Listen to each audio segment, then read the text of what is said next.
Boa tarde, boa noite, bom dia. Tô eu aqui, esse pessoal aqui, não. Vim dar uma volta com meu irmão aqui no sítio.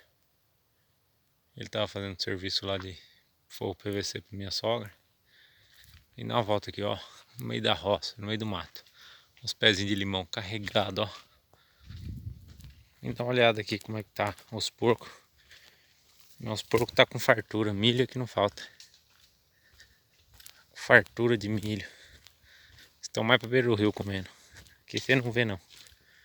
Olha lá ele dando umas pedradas. Jogando umas pedras à toa. Olha o pé de limão. Parece mexeriquinha, gente, ó.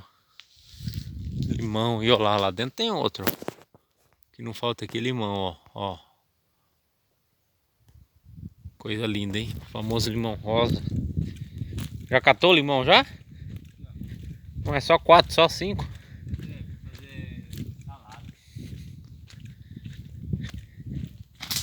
Ele falou que ia matar um porco de estilingue. Cadê o porco? Tá lá no meio do rio. Ó, pé de limão. Ixi! Errou feio, errou feio. Olha, gente. Dá uma olhada nisso aqui. Dá uma olhada nisso. Dá vontade até de chupar um limão desse achando que era mexerica. Antigamente era fartura, mexeriquinha. Né, Luiz? Nós achava um pé de mexeriquinha cheirosinho desse tipo, né? Nunca mais aqui na região nossa. Graças a Deus, pessoal. Terça-feira. Quarta-feira, né? Terça pra quarta deu um chuvisqueirinho e na quarta-feira à noite deu uma chuvinha. Deu uns 30 milímetros. Tá barro. Tá bom.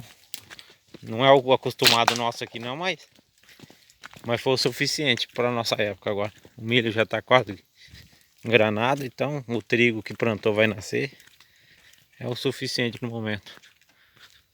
Dá uma olhada lá para baixo, só vê milho, pessoal. Ó, milho e mais milho, ó. O que não falta aqui é milho. Esse porco tá lá na beira do rio, ó. Não, tem a mata ali, é o rio, ó. Aquela mata ali, ó. Certeza que eles estão lá. É isso aí. Vamos para casa, né? Descansar um pouco.